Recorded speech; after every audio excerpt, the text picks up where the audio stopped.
I'm now going to do a series of videos, probably around 4 or 5 of them. And the reason is I would like to make a rocket for flying at the high power range. High power range we're limited to 6,000 feet. I do not have an L1 certification. It would be nice to get that, but I simply don't have one. However, what I like to do is I like to put big engines in small rockets, and they fly really nice. As we remember, a lot of this channel is about flying streamers. And the reason is when you take a small rocket and you put it up really high, it's really hard to see. And I've had people launch rockets, beautiful launch, and people said, where did it go? So that's one of the reasons why I've been encouraging the use of streamers.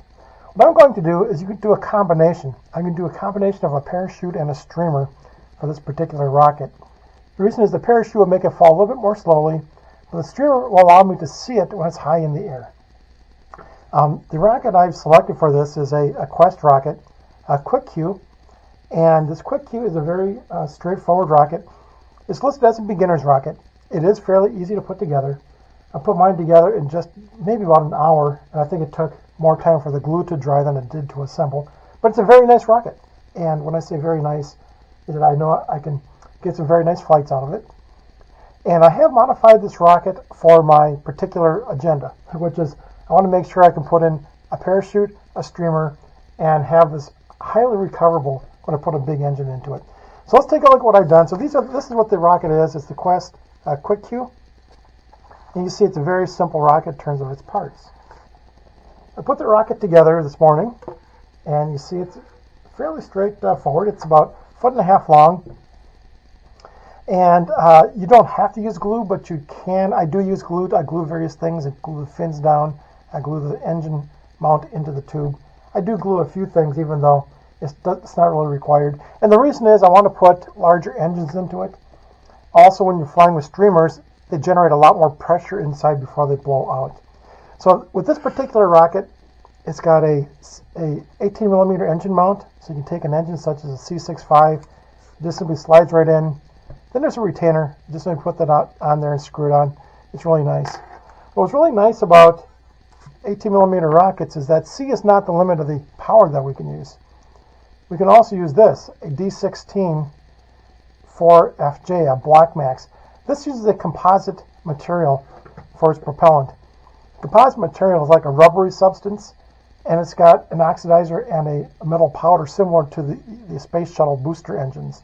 So this is a very, very powerful rocket in a very small container. So this actually fits right inside here too. So you just slide that right in, and I'm all set. So this very light rocket with a D16 in it is going to move very fast. It's going to go very, very high. So this is what I want to do. I want to be able to fly this rocket very fast and very high. So I'm going to show you the modifications that I made to this rocket. Very, very small modifications. What's interesting is that this particular rocket comes with a Kevlar cord. I'm going to show you this. It comes with a Kevlar cord, which is 2 feet long, and an elastic shock cord, which is about 2 feet long. They're tied together, so this is a total of 4 feet, which gives us a lot of distance from the rocket going out to the nose cone. However, if you notice on my builds, I did not use the elastic anywhere in the builds. The reason the elastic eventually wears and does lose its elasticity. The other thing is that it'll snap things back. The elastic doesn't absorb energy, it just transfers it from one place to another. And I find that it promotes tangling and damage. So I myself, I don't use the elastic, so I use only Kevlar. But I use a Kevlar cord that's much longer to help absorb the shock by putting the nose cone out into the airstream. So this is what it comes with, but this is a modification that I'm going to use, do a little bit differently. We will, however, reuse this Kevlar cord. Now, the only modification I made to this is really easy to see, and that's inside here.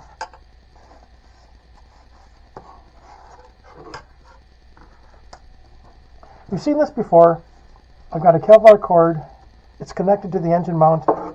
On this particular rocket, there's a little loop on the engine mount. So it is made for a Kevlar cord, the one that they gave you. You just put it through that loop and then put a wad of glue on it and stick it in here, and you're just fine. Again, I use E6000 glue because that's really good and sticks to the Kevlar. But you can see here, all I did was put a few inches of Kevlar cord. I have the swivel, and then I have a knot with the heat shrink on it. and I'm going to use this to attach the recovery system. So I'd like to make the recovery system completely detachable from the rocket, and this is what I'd like to do. I showed in a previous video how to make the recovery system detachable by making a loop on here and then putting a piece of heat shrink and then just letting it kind of like friction fit. In the future, what I'm doing is some of these rockets, because there's a lot more power and there's a lot more time they spend in the air, I'm simply going to permanently attach my 5-foot shock cord to the swivel. And if I have any problems, I can cut that off, maybe lose maybe 1 inch. So it's really not that much of an issue. However, there is a nice, very, very nice way to do this. And I want to show some more advanced techniques on connecting Kevlar to swivels and a few other things. What's really important is that this particular rocket comes with a parachute. And this parachute is rather large. So you can see this is a large parachute. It's only half open. This large parachute will make it fall very slow. And if this rocket is up really high, and if there's any wind at all, it's going to float away. So I'm going to make the parachute a little bit more effective by cutting a spill hole in here, which is the hole in the center. When a parachute is descending, the air has to come out from the inside. And the air has to come out evenly if you want it to fall evenly. Unfortunately, it's going to come out one side, it's going to tip, come out the other side, it's going to spin around. So what happens is that the air coming out the sides and the edges of the parachute makes it tip back and forth. That makes it tangle, makes it get twisted up. So a spill hole is used. The spill hole is simply a hole that we're going to cut in the center. That lets the air out of the parachute from the exact center, and the parachute will fall much more evenly and give you less tangling. Sometimes I see some videos that will put a swivel on the parachute directly, and again, I don't believe this is going to work very well. My experience is that if you properly use the spill hole and build it the way that I'm showing you, the parachute does not spin. It just has a nice even opening, and it falls very nicely without any tangling. Okay, so this is the second thing I'm going to do, is to spend a little bit more time on the parachute.